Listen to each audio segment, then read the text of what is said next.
upon reaching the restaurant for a meeting with her affluent husband regarding their impending divorce. The doctor stepped inside with her young son in tow. Instead of finding a menu on the table, Sophie was taken aback to see a will lying there. Having resided in a quiet suburban village with her son, Leo, for the past 3 months, she suddenly felt disoriented and out of place amidst the bustling city environment. The peaceful life they had grown accustomed to seemed worlds away from the current chaos. If you are not subscribed, I recommend you subscribe and activate the bell to avoid missing any videos. Mom, why is it so loud here? Our village is so much quieter, and you hardly ever see cars, Leo remarked, clutching her hand tightly. Sophie offered him a gentle smile. Yes, you've adapted quite well. Remember how much you disliked the village at first? You imagined wolves lurking in every shadow. No, now I'm not scared of anything. Our village is wonderful, much better than the city. If anything happens, the dogs bark so loudly that any danger would be scared away. Sophie nodded, her heart swelling with pride at Leo's newfound bravery. She guided him towards the crosswalk, aiming to reach the other side of the street, where the restaurant with the bright yellow sign reading Olympus awaited them. The relentless traffic jams during rush hour, the incessant roar of engines, and the garish green glow of neon signs all conspired to distract her, momentarily pulling her thoughts away from the pressing issue at hand. As they walked, Sophie couldn't help but reflect on how much their lives had changed. The tranquility of their village life had been a sanctuary, a stark contrast to the overwhelming and noisy city. Yet, despite the noise and the chaos, Sophie felt a glimmer of hope and determination. She was ready to face whatever challenges lay ahead, knowing that she and Leo could find peace and strength in each other, no matter where life took them. Sophie's trip to the city was not a spur-of-the-moment decision. After taking a day off from her new job as a surgeon at the district hospital, she was met with the bombshell that her husband, Caleb, wanted a divorce. Caleb had consistently dismissed all her attempts to reconcile, but it puzzled her that he insisted on meeting in a restaurant. This unexpected choice of venue left Sophie feeling even more uneasy. Why all this grandeur? We could have settled everything over the phone. What's the point of this charade? Especially after all we've been through, Sophie mused sadly. She brought Leo along, not out of desire, but necessity. There was simply no one in the village to watch him. Yet Leo was thrilled by the adventure. An hour-long bus ride with a window seat was a delightful treat for a 7-year-old. As they entered the restaurant, Sophie let Leo go in first, which filled him with wonder. Wow, this place is amazing. Look at all the mirrors and chandeliers, Mom. Sophie smiled at his excitement, recalling how long it had been since she last enjoyed such opulence. Was it 8 years ago? Maybe longer. Possibly the day Caleb proposed, hiding the engagement ring in a glass of champagne. Pushing aside the bittersweet memory, she gently took Leo's hand and led him into the dining area. Sophie couldn't help but feel a pang of nostalgia as she surveyed the luxurious setting. The restaurant's elegant decor, with its sparkling chandeliers and ornate mirrors, was a stark contrast to the simple, serene life she had grown accustomed to in the village. It reminded her of a time when she and Caleb were deeply in love, their future brimming with promise and hope. But those days were gone, and now she had to face the reality of their crumbling marriage. Despite the anxiety gnawing at her, Sophie found strength in Leo's innocent joy and unwavering trust in her. His presence was a beacon of light, giving her the courage to confront the challenges ahead.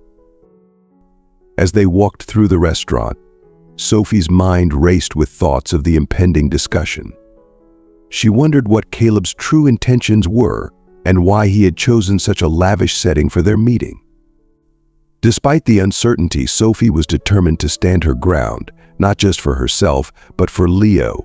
She resolved to navigate this turbulent time with grace and resilience, ensuring that no matter the outcome, she and Leo would emerge stronger and closer than ever. The host greeted Sophie with a cursory smile, one that spoke volumes about his assessment. He likely had already sized her up and decided she was not worth any extra effort. No lavish tip would come from this encounter. A mother with her child was not the same as a wealthy man with a glamorous companion, freely spending money like a modern-day Midas. "We have a reservation under the name Caleb Kennedy, but I don't see him anywhere," Sophie said, a hint of confusion in her voice.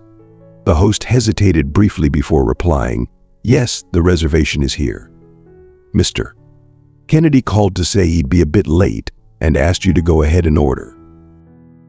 Sophie sighed, a wave of disappointment washing over her. Of course, even here, Caleb can't manage to be on time. He was late to our wedding. After all, the host chose not to respond, instead leading them to their table. To Sophie's relief, it was situated in a quiet, discreet corner by the window. Expressing her gratitude to the host, Sophie and Leo navigated through the opulent dining hall. Leo's eyes widened with amazement at the extravagant decor, while the sight and smell of rich foods and drinks stirred a ravenous hunger within him. As they settled into their seats, Sophie took a moment to absorb the grandeur around them. The restaurant's elegant atmosphere was a stark contrast to her current reality, filled with uncertainty and upheaval. Leo, on the other hand, seemed entranced by the sparkling chandeliers and the bustling activity, his innocent enthusiasm a small comfort in this difficult moment. Sophie glanced at the empty seat across from her, a tangible reminder of Caleb's absence and the emotional distance that had grown between them. She couldn't help but reflect on how their once promising relationship had deteriorated to this point. The luxurious setting, which once would have felt like a celebration, now felt hollow and out of place. Despite the emotions swirling within her, Sophie knew she had to remain strong for Leo. His curious eyes and bright smile were a beacon of hope, a reminder of the love and resilience that still existed in her life. She resolved to make the most of this unexpected outing, to create a moment of joy for her son amidst the uncertainty. As they waited for Caleb, Sophie, and Leo to explore the menu together, Leo's excitement grew with each page. His innocent delight provided a brief respite from her worries, and she found solace in his presence. No matter what the future held, Sophie was determined to face it with courage and grace, drawing strength from the unwavering bond she shared with her son. "Mom, let's order something quickly." "I'm really hungry," Leo pleaded, his eyes wide with anticipation. "Of course, buddy," right away Sophie replied, picking up the menu. As she did, a peculiar piece of paper with a heraldic seal slipped out and landed on the table. Curiosity piqued, Sophie cautiously picked it up and scrutinized it. "Mom, what's that?" Leo asked, astonished. But Sophie didn't hear his question. She was absorbed in reading the document. What she read made her feel uneasy and confused. It was Caleb Kennedy's will, surprisingly enclosed within the menu. The startling revelation was that Sophie Kennedy was named the sole heir to all his properties and assets. Her breath caught in her throat, and she felt a wave of disbelief wash over her. How could this be possible? What did the will have to do with their meeting today? Was Caleb trying to humiliate her with this inheritance? If that was his intention, he had certainly succeeded in throwing her into turmoil. As they waited for their order, Sophie felt a storm of emotions raging inside her. Why was Caleb still not here?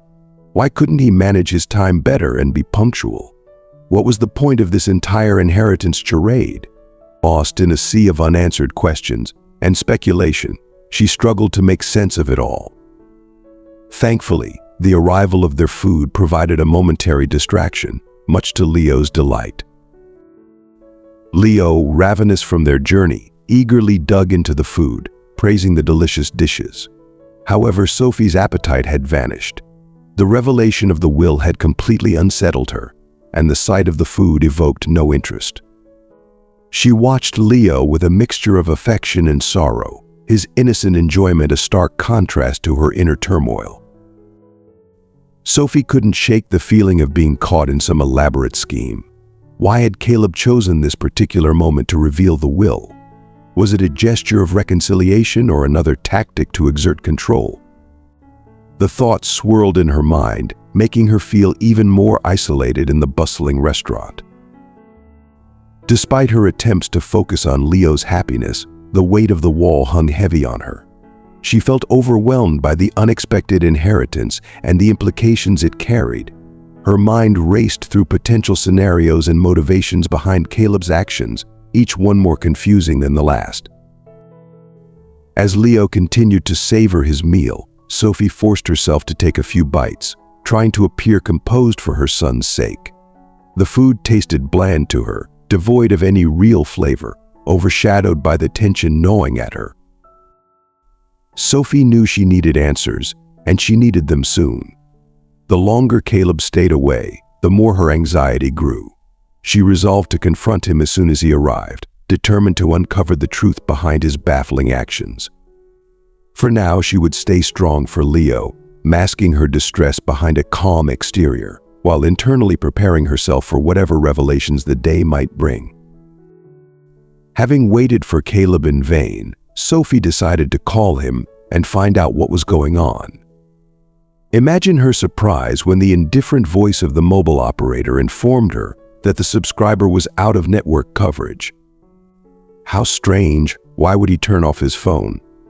Although maybe he's in a place with no reception, Sophie thought anxiously. A few minutes later, she tried Caleb again, but the response was the same. Her ex-husband seemed to have vanished into thin air. Sophie decided to wait a little longer and then leave the restaurant, leaving behind the ill-fated inheritance. In essence, she didn't need it.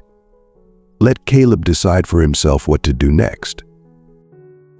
Besides, Sophie had come to settle the divorce issue, but instead she had to deal with her husband's final will, towards whom she no longer harbored any feelings. Immersed in gloomy thoughts, Sophie surveyed the hall, absent-mindedly noting its full occupancy. It was understandable evening time for business dinners, romantic encounters, and pleasant family gatherings. Suddenly, strange sounds caught her attention from the opposite side of the establishment. Someone at a nearby table was celebrating a birthday with gusto. Sophie initially thought the cries were coming from there. However, upon closer listening, she realized that the birthday celebrant and his company had nothing to do with it. Amidst the chaos of shouts and screams, she distinctly heard, "Please, someone call an ambulance. Help. Is there a doctor here? Please help son, I'll come right now, just never leave." "Okay," Sophie said, then hurried towards the source of the sound, where a crowd had already gathered. Having waited for Caleb in vain, Sophie decided to call him and find out what was going on. Imagine her surprise when the indifferent voice of the mobile operator informed her that the subscriber was out of network coverage. How strange, why would he turn off his phone? Although maybe he's in a place with no reception, Sophie thought anxiously. A few minutes later, she tried Caleb again, but the response was the same. Her ex-husband seemed to have vanished into thin air. Sophie decided to wait a little longer and then leave the restaurant, leaving behind the ill-fated inheritance. In essence, she didn't need it. Let Caleb decide for himself what to do next. Besides, Sophie had come to settle the divorce issue, but instead she had to deal with her husband's final will, towards whom she no longer harbored any feelings. Immersed in gloomy thoughts, Sophie surveyed the hall, absent-mindedly noting its full occupancy. It was understandable evening time for business dinners, romantic encounters, and pleasant family gatherings. Suddenly, strange sounds caught her attention from the opposite side of the establishment. Someone at a nearby table was celebrating a birthday with gusto. Sophie initially thought the cries were coming from there. However, upon closer listening, she realized that the birthday celebrant and his company had nothing to do with it. Amidst the chaos of shouts and screams, she distinctly heard, "Please, someone call an ambulance. Help. Is there a doctor here? Please help son, I'll come right now. Just never leave." "Okay," Sophie said, then hurried towards the source of the sound, where a crowd had already gathered. Growing increasingly frustrated and anxious, Sophie decided to call Caleb and get some answers. Her heart sank when the cold, automated voice of the mobile operator informed her that the subscriber was out of network coverage. Why would he turn off his phone? Unless he was in a place with no reception, she thought, growing more anxious by the second. Minutes later, she tried calling him again, but the result was the same. It was as if Caleb had disappeared off the face of the earth. Sophie resolved to wait a bit longer before deciding to leave the restaurant and abandon the contentious inheritance. She didn't need it. Caleb could figure out what to do with it himself. She had come to discuss their divorce, not deal with Caleb's final will, especially when her feelings for him had long since faded. Lost in a haze of dark thoughts, Sophie scanned the bustling restaurant. It was packed, as expected. For the evening, business dinners, romantic dates, and joyous family gatherings filled the room. Suddenly, a commotion from the far side of the restaurant caught her attention. Initially, she thought it was part of a lively birthday celebration at a nearby table, but as she listened more closely, she realized that the cries were coming from elsewhere. Among the clamor of raised voices, she heard, "Please, someone call an ambulance. Help. Is there a doctor here? Please help. Stay here, Leo. I'll be right back. Don't move, okay?" Sophie instructed her son, then swiftly made her way toward the source of the distressing sounds, where a crowd had already gathered. She navigated through the throng of people, her pulse quickening as she approached. The urgency in the voices grew louder, and she pushed through the final barrier of onlookers to see a man lying on the floor, clutching his chest, his face contorted in pain. Without hesitation, Sophie dropped to her knees beside him. "I'm a doctor. Please step back and give me some space," she commanded with authority. The crowd parted, and Sophie quickly assessed the situation, her medical training kicking in. She checked his pulse and his breathing and began to administer first aid. The restaurant fell into a tense silence, all eyes on Sophie as she worked to stabilize the man. Moments later, the wail of sirens could be heard in the distance, signaling the arrival of the ambulance. Sophie continued her efforts, providing vital assistance until the paramedics arrived and took over. As they wheeled the man away, one of the paramedics turned to Sophie. "Thank you, doctor. You likely saved his life," she nodded, feeling a mix of relief and exhaustion. Returning to Leo, who had been anxiously watching from their table, Sophie hugged him tightly. The night's events had been overwhelming, but she felt a renewed sense of purpose. Despite the chaos of her personal life, she was reminded of her ability to make a difference, to help others, and to find strength in the face of adversity. As they left the restaurant, Sophie felt a newfound resolve. She would confront Caleb and sort out the inheritance issues another day. For now, she focused on the small hand in hers, guiding her son through the city's neon-lit streets, their bond stronger than ever. "Okay, Mom, it's so delicious here. I didn't want to leave anyway. Are you going to finish your dish? If you don't want it, I can eat it," her son offered. Sophie smiled. "Well, if you want it, go ahead. I definitely won't be eating anymore today. Just try not to overeat, or your stomach might hurt." "Okay," Leo nodded in agreement and continued his meal. Meanwhile, Sophie approached the crowd, her concern growing noticeably. She disliked such situations where witnesses of an unpleasant event watched everything unfold and loudly commented on what the medics were doing. As soon as Sophie squeezed through the crowd, she saw a young man lying on the floor, his face turning purple, clutching his throat, and rapidly losing strength. "All right, everyone move aside. I'm a doctor. Has someone finally called an ambulance? There's no time to waste. Do you hear?" "Every minute counts," Sophie exclaimed, her tone as if she were in an operating room rather than a restaurant.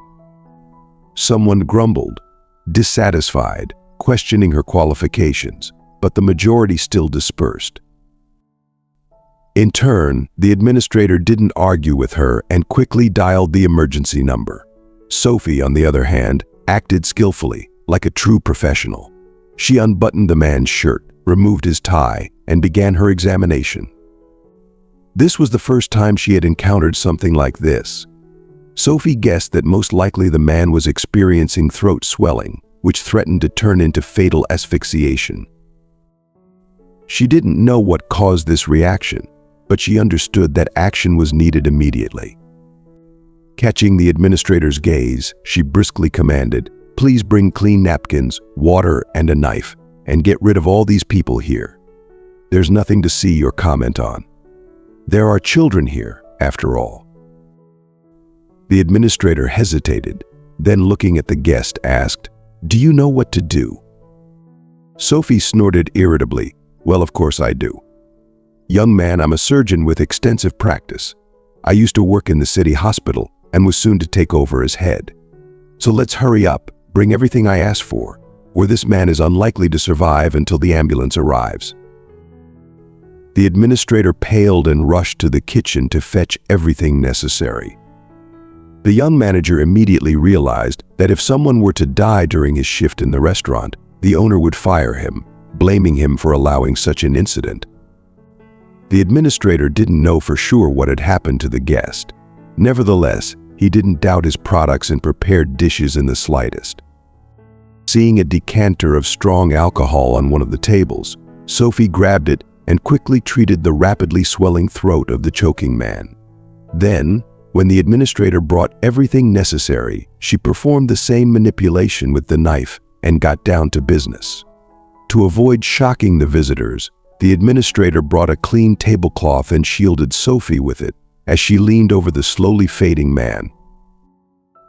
In a way, it was reminiscent of a screen behind which a doctor performed what was almost the first tracheotomy in their practice.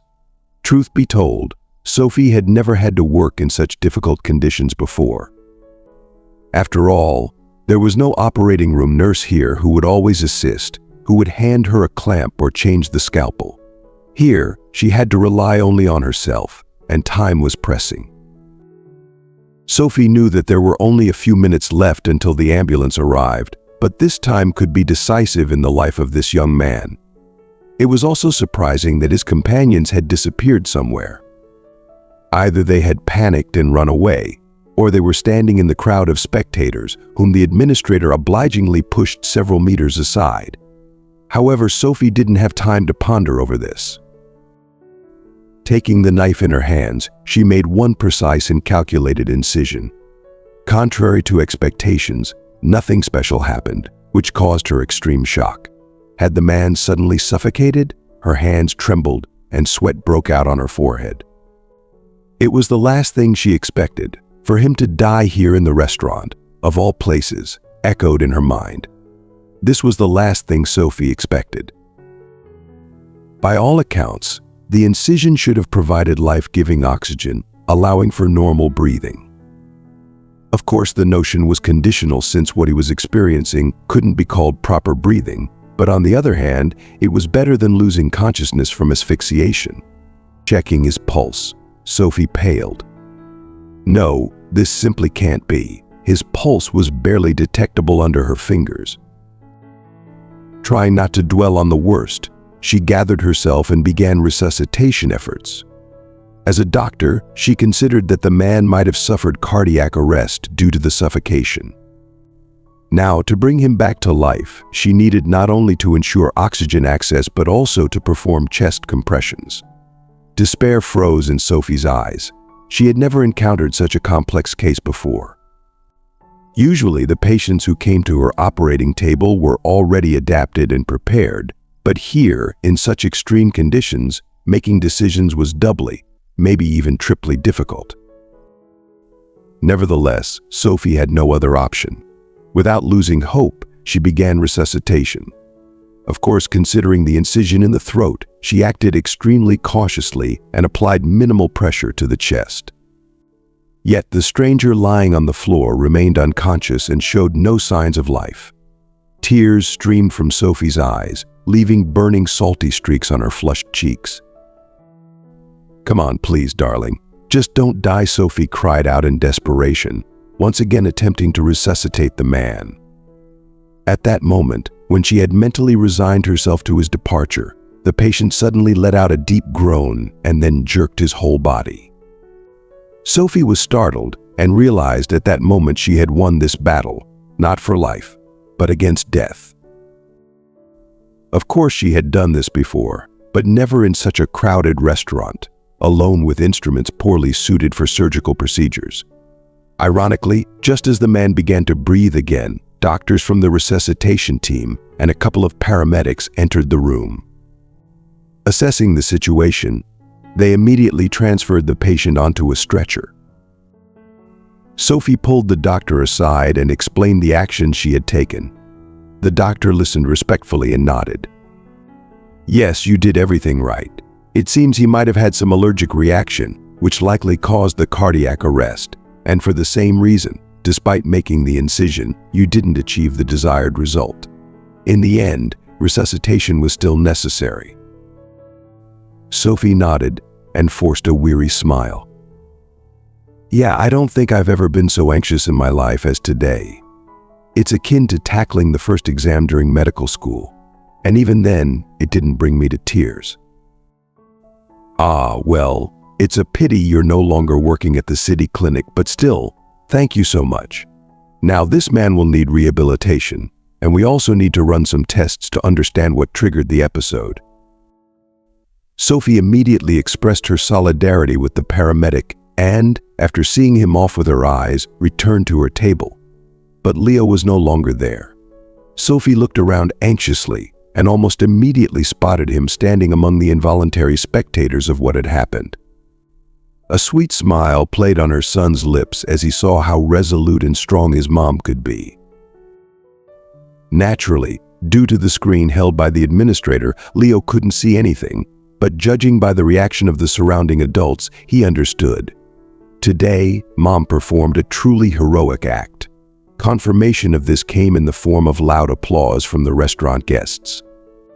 Sophie felt embarrassed, then discreetly signaled the waitress and asked for the bill. As it turned out, Caleb never showed up at the restaurant. Not only that, he didn't even bother to prepay for the table and the order made by his ex-wife for their son. To Sophie's surprise, the prices at the restaurant were quite high, and she simply didn't have enough money to cover the bill. She had only asked for a modest dinner. That's when she truly felt ashamed. What would she tell the waitress now? That she couldn't even afford this modest dinner? Looking embarrassed at the girl in the branded apron, Sophie took a deep breath to explain her problem when the administrator approached her, touching Sophie's hand confidentially. He said, "No, nothing is needed. I've already paid your bill out of my pocket. Consider it a gift from our establishment. If it weren't for you, it seems a tragedy would have been unavoidable." Sophie was taken aback by the gesture, a wave of gratitude washing over her. "Thank you, that's incredibly kind of you," she said, her voice tinged with relief and exhaustion. The administrator smiled warmly. "You were amazing tonight. It was the least we could do." With Leo by her side, Sophie gathered their things and prepared to leave. As they walked out of the restaurant, the night air felt refreshing against her flushed cheeks. Leo looked up at her with admiration. "Mom, you were like a superhero today." She chuckled softly, ruffling his hair. "Well, sometimes superheroes just do what they have to do. Even when they're scared." Leo squeezed her hand. "I'm proud of you, Mom." As they made their way home, Sophie couldn't help but reflect on the day's events. Despite the stress and uncertainty, she had found strength within herself she didn't know she had. The unexpected inheritance, Caleb's absence, and the life she had just saved all seemed to intertwine in a tapestry of resilience and courage. That night, as Sophie tucked Leo into bed, she felt a renewed sense of purpose. Life was unpredictable, filled with challenges and surprises, but she knew she could face whatever came her way. Holding her son close, she whispered, "We can get through anything together, my brave boy." Leo nodded sleepily, his eyes filled with trust and love. "Good night, Mom." "Good night, Leo," she replied, kissing his forehead. As she turned off the light and closed the door, Sophie felt a quiet confidence settle over her. The future might be uncertain, but with love and determination, she knew they would find their way. Sophie smiled, tears shining in her eyes. Initially, this administrator seemed to her like an arrogant snob who was used to dividing people into good and bad. Oh, how deceptive first impressions can be. "Thank you very much. We are very grateful to you," Sophie said reservedly, then took Leo's hand and headed for the exit. "Wait, you forgot your documents. Your husband asked me to pass them on. He insisted on it and took my honest word that I would do as he asked," the administrator said as an afterthought. Sophie turned around and saw that he was holding Caleb's will. Clenching her teeth, Sophie still took it and put it in her purse. At first, she wanted to demonstratively throw the document in the trash, but then, deciding not to betray the kind administrator, she refrained from doing so. At that moment, Sophie was more concerned about how the saved man's body would react to the manipulation she had performed. From experience, she knew ahead of him there might be a battle for his own life, as it's still unclear what exactly caused the swelling or triggered an allergic reaction. "Mom, maybe I'll be a doctor too," Leo asked at the bus stop. Sophie smiled. "No, son, you don't need that. I don't think medicine is your thing. You're good at drawing, and you have a decent voice. The preschool teachers told me you could be a good singer." Leo coughed nervously. "Now, Mom, it's just for fun." Sophie frowned. "Well, first, buddy, grow up a bit, and then we'll see if you'll become a doctor or not." "All right, let's go. Our bus just arrived." After paying the fare, they habitually walked to the back of the bus and took seats by the window. Sophie knew her son enjoyed watching the road, the fleeting yellow fields, and the occasional patches of forest. She would usually start to feel drowsy as the calming landscape outside acted like a good sedative on her. After the incident at the restaurant with the rescue, she had temporarily forgotten about Caleb's stunt, leaving his will to his ex-wife for some inexplicable reason. She only remembered it at home when she started to sort through her bag, as she had to go to work tomorrow and take over the shift. Sophie was also anticipating the night shift, since she had taken an unscheduled day off today for a meeting with Caleb. Truth be told, Sophie didn't like night shifts. After all, she had no one to leave Leo with. Although most of the village residents believed that 7 years old was already a conscious age for a child, meaning the child could take care of themselves just fine, Sophie didn't agree and always took Leo to work, letting him sleep overnight in the nurse's room. The head of the department understood this, knowing the circumstances of the young mother.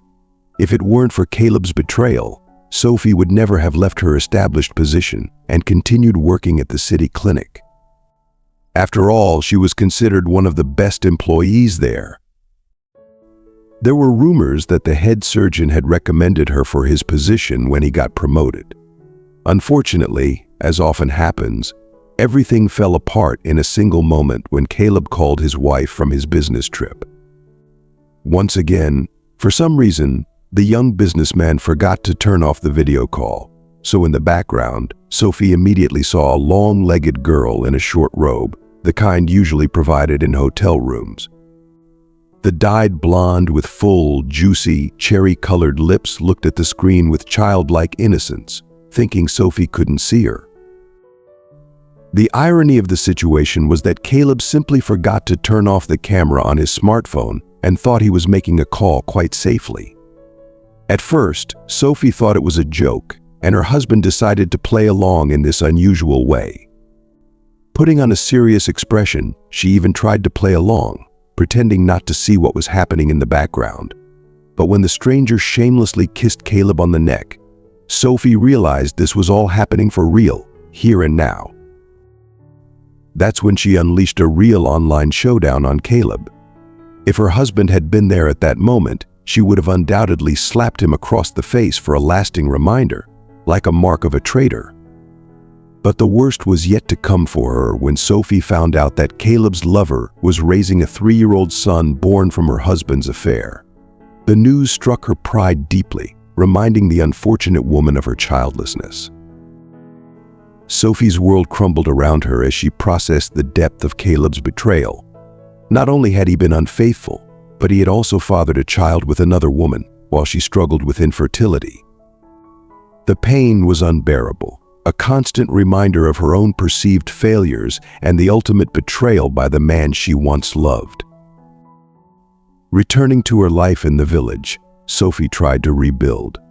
The move from the city clinic to the district hospital had been a necessary escape from the painful memories that haunted her every corner. The support from her colleagues was comforting, but the shadow of her past lingered, making it difficult to fully embrace her new life. In the quiet moments of the night shift, Sophie often found herself reflecting on her journey. The village had become a sanctuary, a place where she and Leo could heal and start anew. Her son's innocent joy and unwavering support were her pillars of strength, reminding her that even in the darkest times, there was always a glimmer of hope. As she tucked Leo into bed that night, she whispered a silent prayer for strength and resilience. Life had thrown her many challenges, but she was determined to face them head-on. With each passing day, she grew more confident in her ability to navigate the uncertainties of her future, knowing that she and Leo could conquer anything together. The night shift beckoned, and Sophie prepared herself for the long hours ahead. As she stepped out into the cool night air, she took a deep breath, feeling the weight of the past lift slightly. She was ready to face whatever came her way, armed with the knowledge that she was stronger than she ever realized.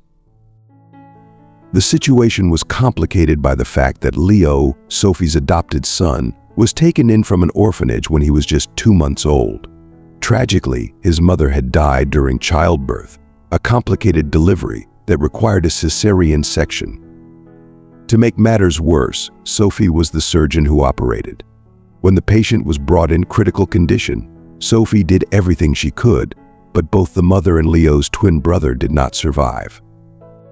It was later discovered that Leo's mother had not been registered with a gynecologist and had spent her entire pregnancy in a dilapidated shack on the outskirts of the city.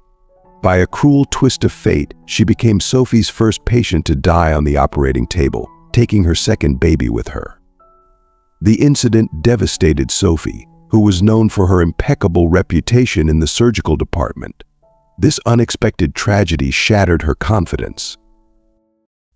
Dr. Howard, the head of the department, tried to console her. "Don't take it to heart, Sophie. Sooner or later, every surgeon faces such a case. It happens at different times in our careers, but it happens to all of us." "But I was supposed to save her, doctor." Howard, Sophie cried. "It was my duty as a doctor, as a woman, as a human being. How could this happen, and what will happen to the baby now?" "Doctor." Howard shook his head and left the office. The sight of his crying subordinate brought back painful memories. He believed that a surgeon should be strong and composed, but in this tragic situation, even he felt like breaking down. The woman who died had twins, but saving both was impossible. Sophie had done everything to save little Leo. The mother's undiagnosed pathology had made it an unwinnable battle. If she had received proper prenatal care, they might have known and prepared. But the way things unfolded left a deep wound in Sophie's heart. For about a month, Sophie couldn't sleep properly, waking up from nightmares and sobbing silently. Caleb, her husband, seemed indifferent to her turmoil. He prided himself on being practical and unemotional. But Sophie was experiencing an internal breakdown. Even though a medical commission found no fault in her actions, Sophie couldn't shake the guilt. She believed that if she had tried harder, she could have saved both mother and babies. One day, tormented by doubts, Sophie initiated a difficult conversation with Caleb. "Listen, what if we adopt that boy? You know, the one who survived the operation. I already consider myself his godmother. His brother died, his mom too. and now he's facing life in an orphanage. We've wanted a child for so long, but it just never worked out. I don't blame you. It's probably my female issues. Work is to blame, there's never time to undergo testing. Caleb frowned disapprovingly. Adopting someone else's child? Why would we do that? Just imagine if someone else dies on your operating table, are you going to adopt or foster all their relatives? That's absurd. Come on, following your logic, if a woman's operation goes wrong, then you're obligated to marry her husband out of solidarity. It's ridiculous. Sophie bit her lip painfully. What does that have to do with this, Caleb? You know perfectly well what happened. Every time I see that boy, my heart just bleeds.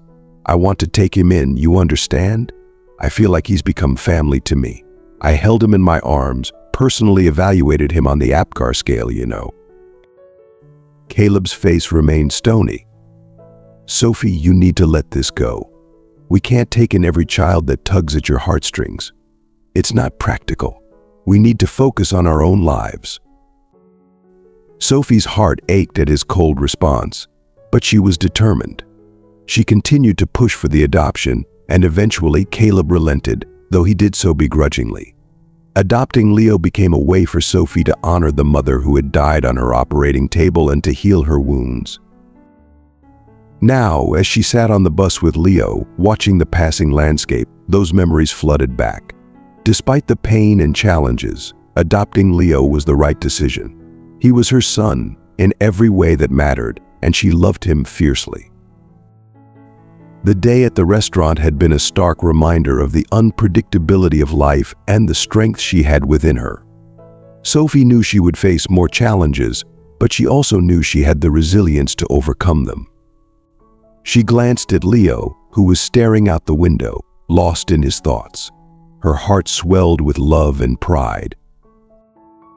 "Mom, I think I'll be a good doctor like you," Leo said suddenly, turning to her with a determined look. Sophie smiled, her eyes misting over. "Maybe you will, my love. But whatever you choose to do, I know you'll be amazing." Leo beamed at her, and Sophie felt a renewed sense of hope and purpose.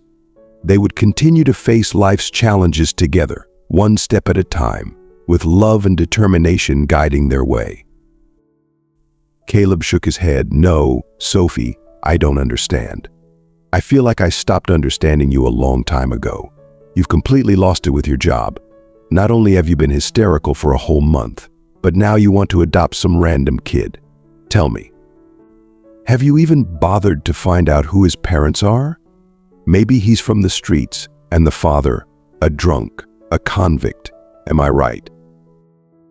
Sophie didn't bother responding to her husband's sarcasm. She simply left for another room, closing the door behind her. Deep down, she had already made up her mind. She knew she would adopt Leo no matter what. In the end, Caleb had to come to terms with it and accept everything as it was. Ultimately, not much changed in his life, as he spent most of his time on business trips and travels anyway. So he wasn't particularly concerned with what Sophie would be dealing with. The main thing was that the boy wouldn't wake him up in the middle of the night with his loud, piercing cries. As if as a reward, little Leo behaved quietly and cried very, very rarely. Even when his teeth were coming in, he only grumbled quietly and frowned discontentedly, letting his mom know he was uncomfortable.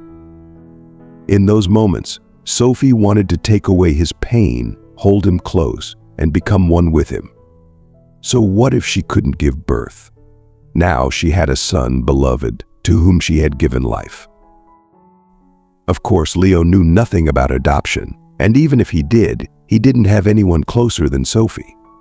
So the boy didn't immediately understand why his dad never gave him gifts and generally behaved coldly and silently towards him.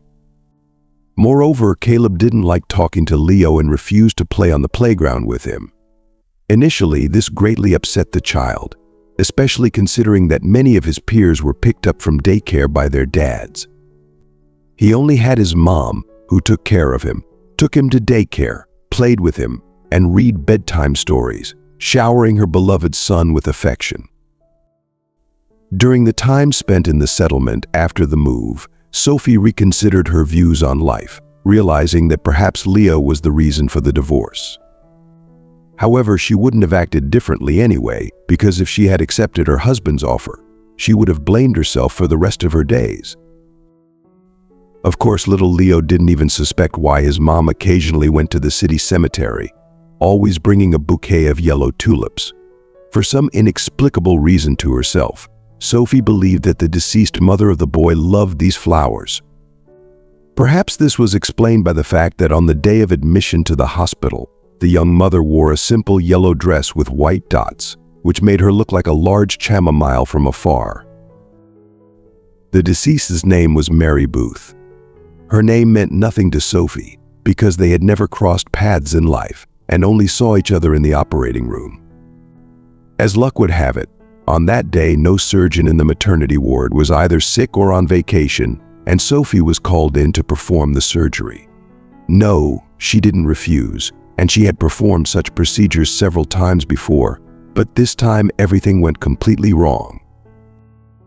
Sophie never considered Leo a stranger. In her perception, the boy was her own and the closest person in the world to her. The fact that Caleb left him for some long-legged girl who got pregnant by him no longer mattered. The only thing Sophie blamed Caleb for was his actions that contributed to her swift departure to the settlement. The thing was that immediately after the breakup, her ex-husband began actively spreading rumors about her as a woman devoid of imagination and charm. The businessman also deliberately made up falsehoods to discredit the doctor in the eyes of colleagues and acquaintances. Thus, rumors slowly spread throughout the department behind Sophie's back.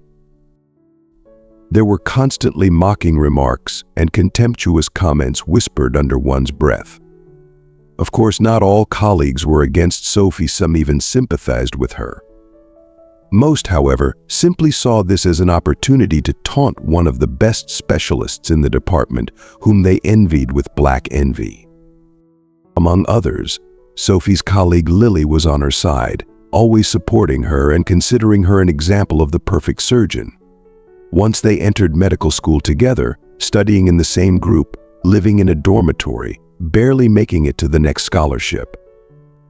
It was thanks to Sophie that Lily managed to pass all the exams and get a diploma. The thing is, in the theoretical part, Lily didn't feel very confident and often failed one exam after another. Sophie, noticing her friend's weaknesses, began to help her at her own risk and peril, bombarding her with theoretical questions in her free time from studies. In the end, it paid off, allowing Lily to fulfill her childhood dream of becoming a surgeon.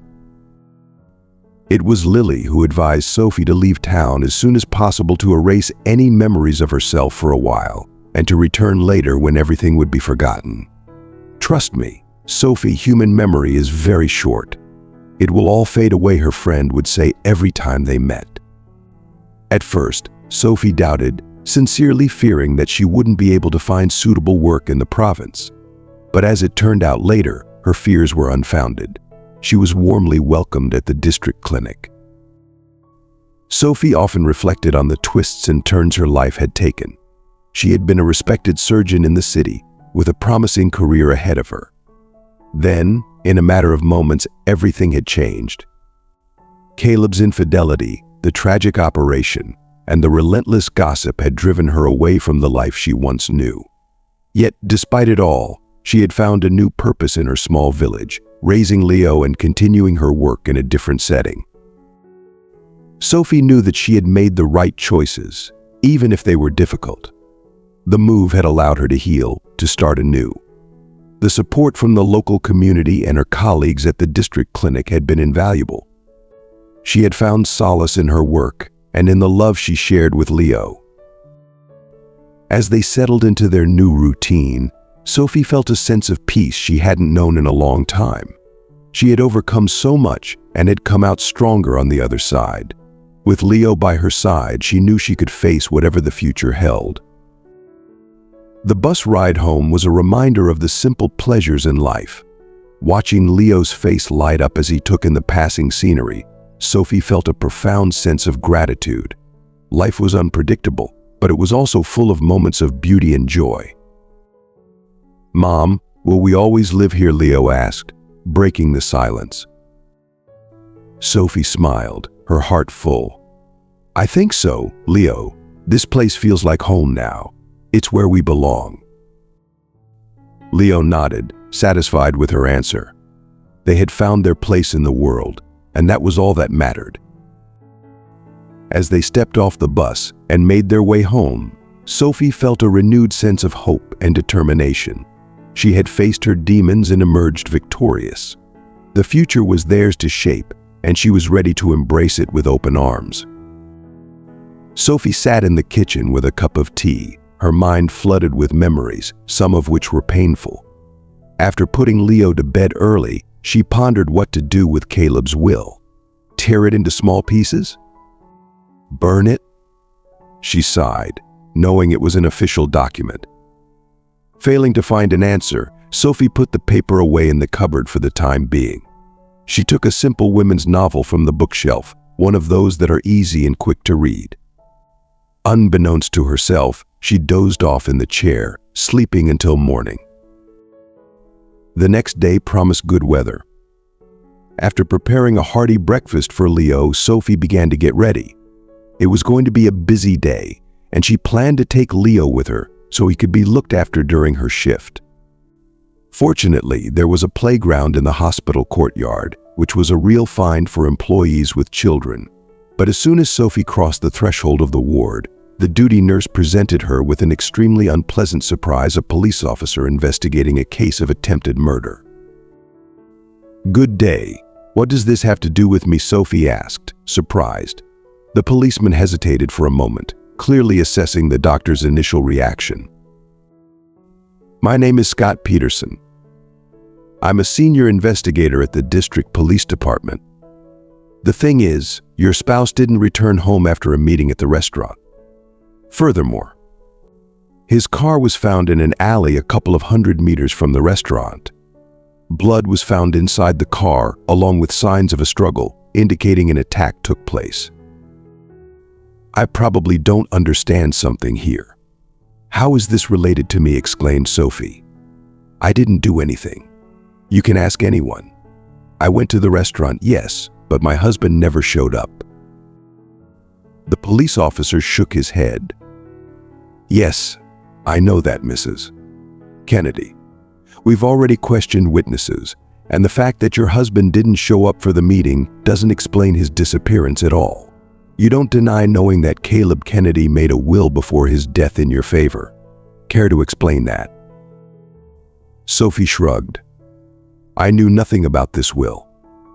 Caleb left me a blank in the restaurant menu. The manager can confirm it." The expression on the police officer's face showed disbelief. He mentally marked her as a suspect.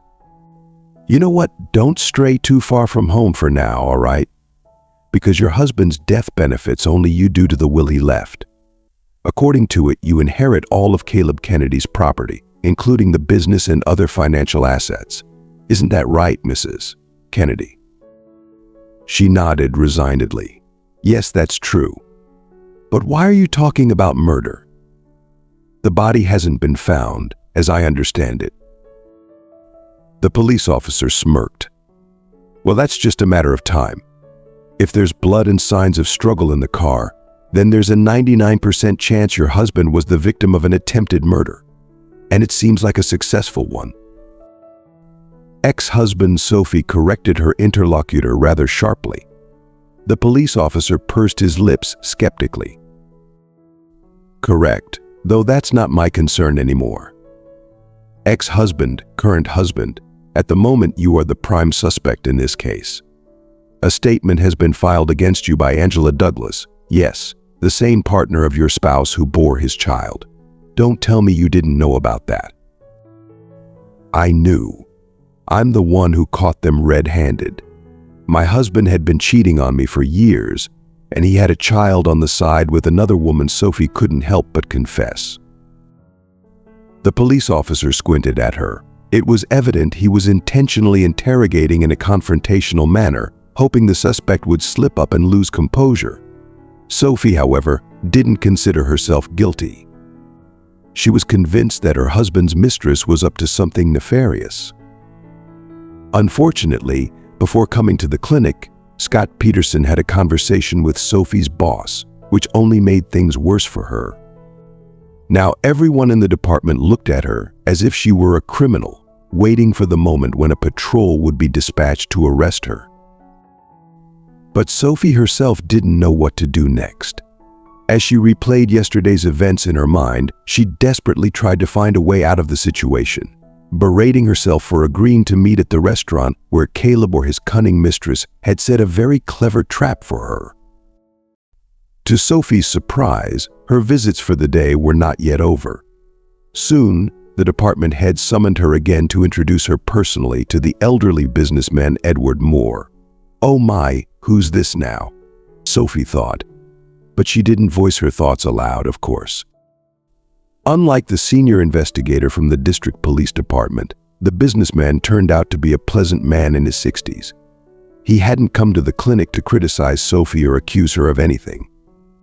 Politely extending his hand to her, Mr. Moore introduced himself and then said, "Thank you for saving my son yesterday. If it weren't for you, he would have died in that restaurant in front of dozens of people." At first, Sophie didn't understand what he was talking about, but then she remembered. Yes, indeed, she had saved the man yesterday by performing a tracheotomy and direct heart massage. "You see, my son Arthur almost fell victim to fraudsters and his competitors. They wanted to lure him into the restaurant and slip poison into his glass, which causes suffocation and heart failure. They knew Arthur had suffered from asthma since childhood, so they hoped to present it under such a pretext. My son was a thorn in the side for many. He's like a godsend lawyer for me. He won cases in court that others couldn't even dream of winning, so they decided to settle the score with him." Sophie listened in shock, piecing together the events that had transpired. "I had no idea," she said softly. "I'm just glad I could help." Mr. Moore smiled kindly. "You did more than help. You saved his life. If there's anything you need, anything at all, please don't hesitate to ask." Sophie nodded, grateful for his words. "Thank you, Mr. Moore. Right now I just need to clear my name and ensure my son is safe." Mr. Moore's expression turned serious. "I understand. I'll see what I can do to help with that as well. People like Investigator Peterson can be relentless, but sometimes a bit of influence can go a long way." As Mr. Moore left, Sophie felt a glimmer of hope. She still had a long way to go to clear her name and navigate the challenges ahead, but at least she wasn't alone in this fight. With Leo by her side and the support of people like Mr. Moore, she was determined to see justice prevail and to build a safe, happy future for her and her son. Hearing the only good news for the entire day, Sophie breathed a sigh of relief. "Don't mention it. It's my duty, you know. I just couldn't do otherwise. As soon as I saw what had happened, something clicked in my mind, and I acted immediately.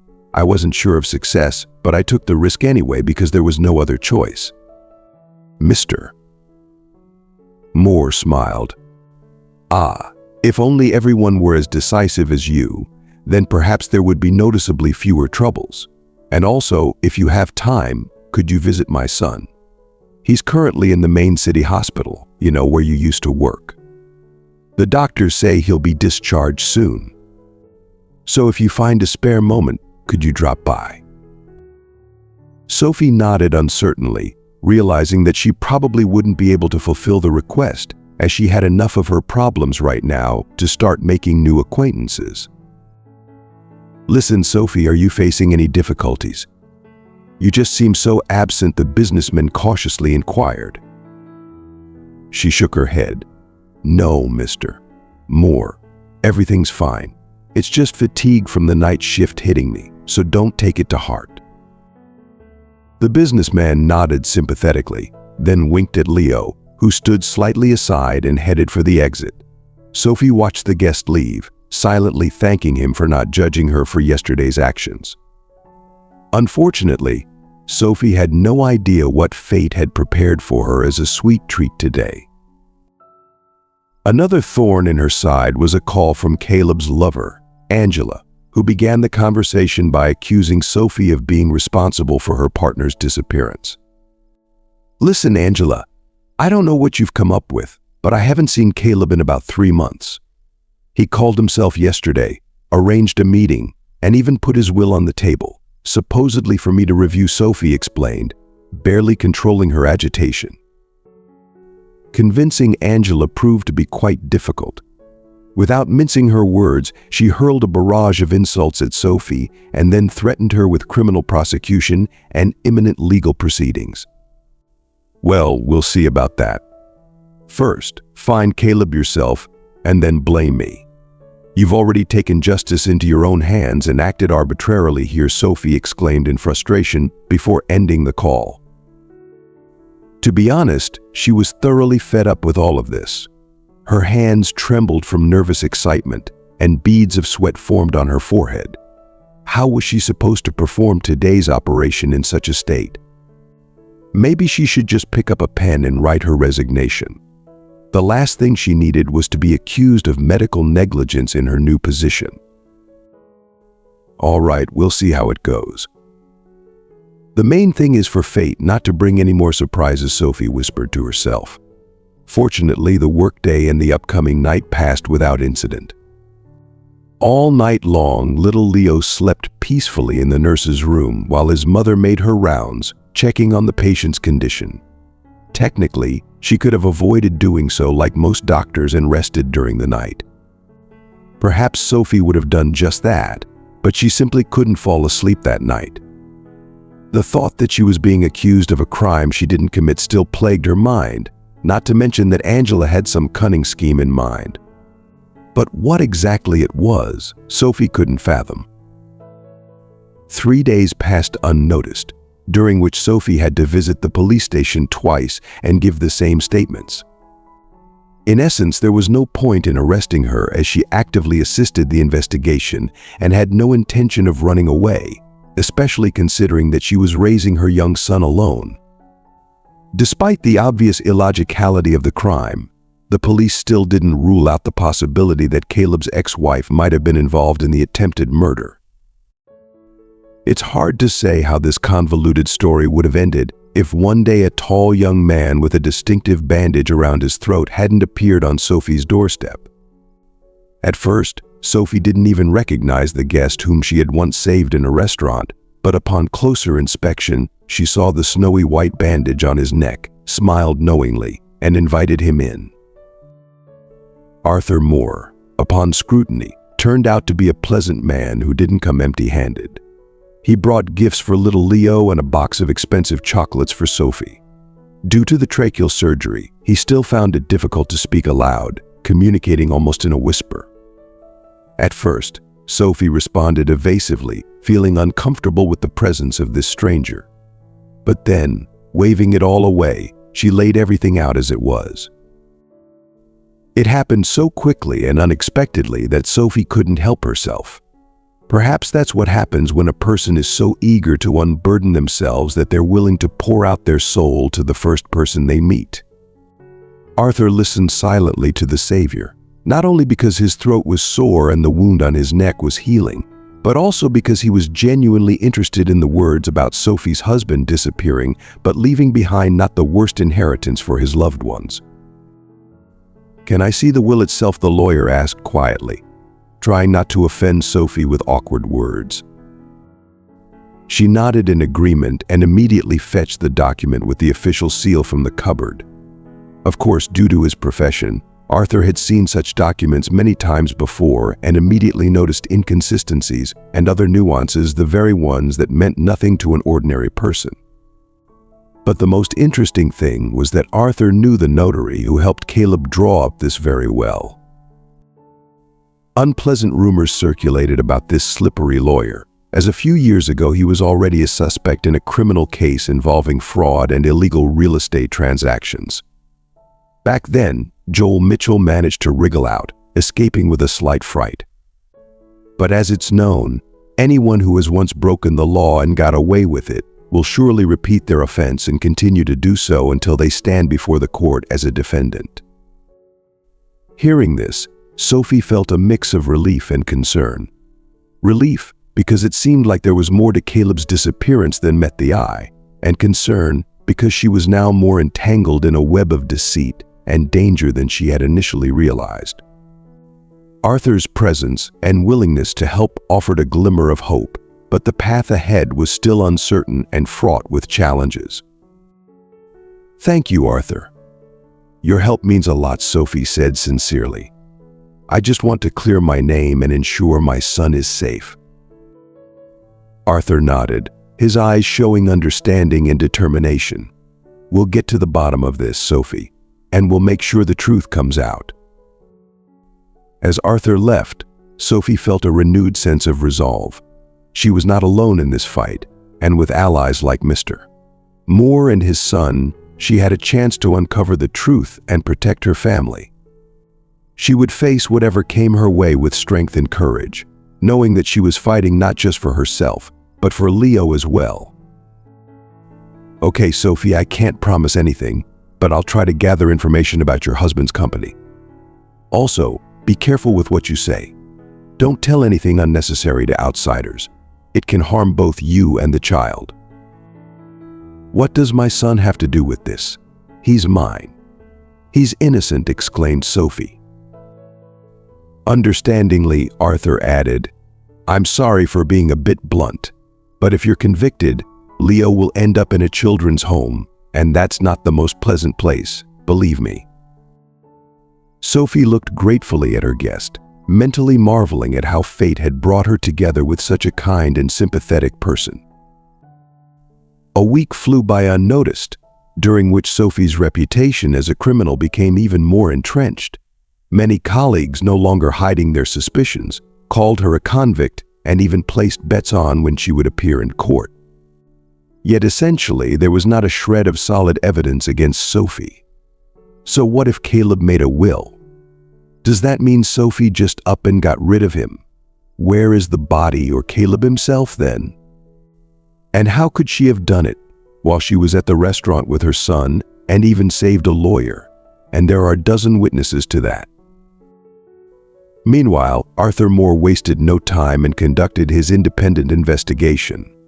For this, he had a network of informants whom he hired directly from the streets, paying them in full so that homeless and orphaned individuals would be willing to cooperate with him again. It was then revealed that Caleb Kennedy, sought by everyone, had engaged in a series of failed deals shortly before formalizing his strange will, which pushed his company to the brink of bankruptcy. Few knew that Caleb ran his business not alone but under the patronage of a more influential businessman who essentially invested his funds and efforts into the young entrepreneur. But after tens of millions disappeared from the company's accounts, the influential creditor understood something had to be done about Caleb. Sophie's cunning husband reacted almost instantly and quickly drew up a will in her favor, thereby doing Sophie a big favor by handing over to her personal use the company that lacked such large sums. Now, according to Caleb's plan, Sophie was supposed to pay off this debt from her pocket so that ideally he wouldn't bear responsibility for it himself. For this purpose, Caleb staged his death, framing his ex-wife, who suspected nothing. Arthur learned all this from his informants, who had been observing the home of the missing businessman's mistress, Angela, all this time. One day, the homeless agents of Arthur noticed a long-haired vagabond with a cane entering the beauty's house and staying there overnight.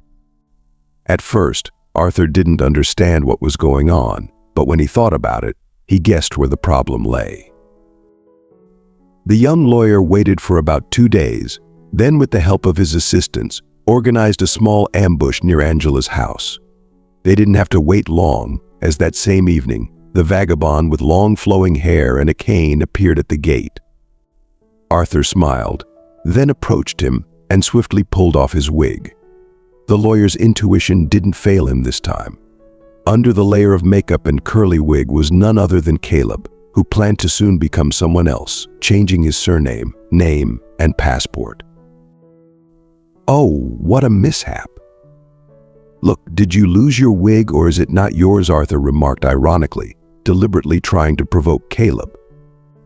The disguised businessman glared at the lawyer with hatred, then said, "Fine, enjoy your victory, but you won't be able to prove anything. I haven't done anything wrong." Arthur raised an eyebrow in surprise.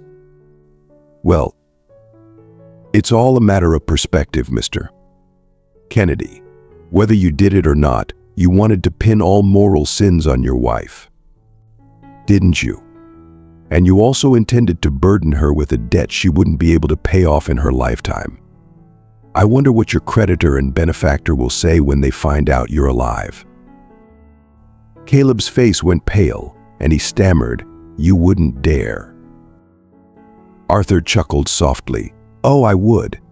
And I will. You see, Caleb, I have no sympathy for men who use and betray the people who trust them.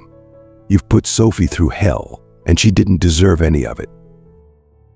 Caleb's eyes darted around, looking for a way out, but Arthur's assistants blocked his path. "You're going to come with us and turn yourself in," Arthur continued. "You can either do it willingly, or we can make it very public and very messy. Your choice." Realizing he was trapped, Caleb reluctantly agreed, "Fine, I'll go with you." Arthur nodded to his assistants, who led Caleb away. He turned back to Sophie, who had been watching the entire exchange from a distance. "It's over, Sophie. He'll face justice, and you can finally move on with your life." Tears welled up in Sophie's eyes, a mix of relief and exhaustion washing over her. "Thank you, Arthur. I don't know how I'll ever repay you." Arthur smiled warmly. "You already have, by saving my life. This was the least I could do in return." As Caleb was taken into custody, Sophie felt a weight lift off her shoulders. The ordeal had been harrowing, but she had come out the other side stronger and more determined than ever to build a better life for herself and Leo. With Arthur's help, she knew she could finally put the past behind her and look forward to a brighter future. In the days that followed, Sophie focused on her work and her son, finding solace in the routine of her daily life. The rumors and suspicions at the hospital slowly died down as the truth about Caleb's deceit came to light. Arthur's investigation had uncovered enough evidence to clear Sophie's name, and she was finally able to breathe freely again. As she tucked Leo into bed one night, he looked up at her with wide, trusting eyes. "Mom, are we going to be okay now?" Sophie smiled and stroked his hair. "Yes, sweetheart. We're going to be just fine. We've got each other, and that's all we need." Leo snuggled into his blankets, a contented smile on his face.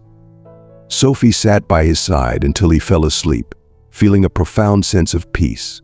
The storm had passed, and the future was theirs to embrace.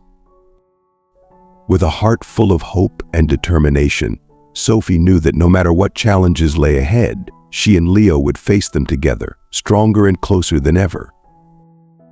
Upon hearing about his influential co-founder, Caleb paled and shook his head in denial. "No, there's no need to inform anyone. I'd rather sit in the police station and give my statement. Just make sure they put me in a separate cell with guards nearby. I'll spill everything. Just don't tell anyone, please." Arthur pursed his lips meaningfully, then dialed the number of the nearest police station. That same day, Caleb was taken into custody. The disgraced businessman willingly gave his testimony, knowing that if his creditor found out he was alive, he'd face some unpleasant moments in life, provided he still had a life left. The next morning, Sophie was summoned to the station again, but not to be accused of anything illegal, rather to receive apologies sincere. Tears glistened in Sophie's eyes, as just yesterday everyone considered her a criminal waiting for her to stand trial. And now, everything had changed, turned upside down as if by a magic wand. Surely, without Arthur's intervention, there would hardly have been any significant shifts in Sophie's case, and she wouldn't have been able to clear her good name for the rest of her days. Leaving the police station as a free person, Sophie smiled and looked up at the sky, where the gentle sun immediately touched her with its yellow hands, like a caring mother caressing the cheeks of her beloved child. Sophie was greeted by Arthur and little Leo, who had grown quite attached to the lawyer during this time, considering him a smart and kind person. Deciding to celebrate the dropping of charges against Sophie, the trio headed to the nearest cafe to indulge in ice cream and chat about everything under the sun. Sophie's face was radiant with happiness, music played in her soul, and birds sang. Looking at Arthur, she couldn't help but think that this whole situation reminded her of a fairy tale where the main character had to endure many trials, which ultimately brought her happiness, real and tangible, like now when Arthur looked at her with loving eyes. Counting the seconds until he would offer her an engagement ring in a velvety box and ask for her hand in marriage. As they sat at the cafe, Sophie and Arthur exchanged glances filled with unspoken emotions. Leo, oblivious to the deeper currents, chattered excitedly about the ice cream flavors and the funny things he had seen on their way. His innocence and joy were a balm to Sophie's weary heart. Sophie, Arthur began, his voice soft and sincere. I know you've been through a lot, and I want you to know that I'm here for you, always. You've shown incredible strength and grace through everything, and I admire you more than words can express. Sophie blushed, looking down at her hands. Arthur, I don't know what to say. You've done so much for me. I can't thank you enough. Arthur reached across the table and took her hand in his. You don't have to thank me. I did what anyone should do for someone they care about. And I do care about you, Sophie, more than anything. Leo looked up from his ice cream, noticing the tender moment between the adults. Mom, do you like Mr. Arthur? He asked innocently, his eyes wide with curiosity. Sophie laughed softly, her eyes misting over. Yes, Leo, I do. Mr. Arthur is a very special person. Arthur squeezed her hand gently. And you, Leo, are a very special boy. I'm lucky to know both of you. The rest of the afternoon passed in a blur of laughter and shared stories. For the first time in a long while, Sophie felt truly happy and at peace. She knew that whatever the future held, she could face it with Arthur and Leo by her side. As the sun began to set, casting a golden glow over the city, Arthur stood up and took a small box from his pocket.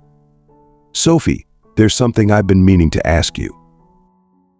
Sophie's heart raced as she watched him kneel before her, opening the box to reveal a beautiful engagement ring. Sophie, will you marry me? Will you let me stand by you, support you, and love you for the rest of our lives? Tears streamed down Sophie's face as she nodded, unable to speak. She pulled Arthur into a hug, whispering, yes, yes, 1,000 times yes. Leo clapped his hands excitedly, bouncing up and down in his seat. We're going to be a family. Arthur slipped the ring onto Sophie's finger, his heart soaring with joy. They had overcome so much, and now they stood on the threshold of a new beginning, filled with hope and love. As they walked back home, hand in hand, Sophie felt a profound sense of gratitude for the journey that had brought them here. Life had thrown many challenges their way, but they had faced them together and emerged stronger for it. With Arthur and Leo by her side, Sophie knew she could face any challenge. They were a family now, bound by love and the promise of a bright future. And as they stepped into that future, Sophie felt a deep, unshakable peace, knowing that they were exactly where they were meant to be. Thank you for following along with our story today. We've journeyed through complex emotions, unexpected revelations, and the powerful impact of decisions. What have you learned from Sophie's experiences, Caleb's reactions, and the unfolding drama? We'd love to hear from you. Comment below with one thing you've learned and how you plan to apply it to your own life. If you enjoyed this video, please leave your comment below. And don't forget to like, share, and subscribe to our YouTube channel for more engaging content. Your support means the world to us.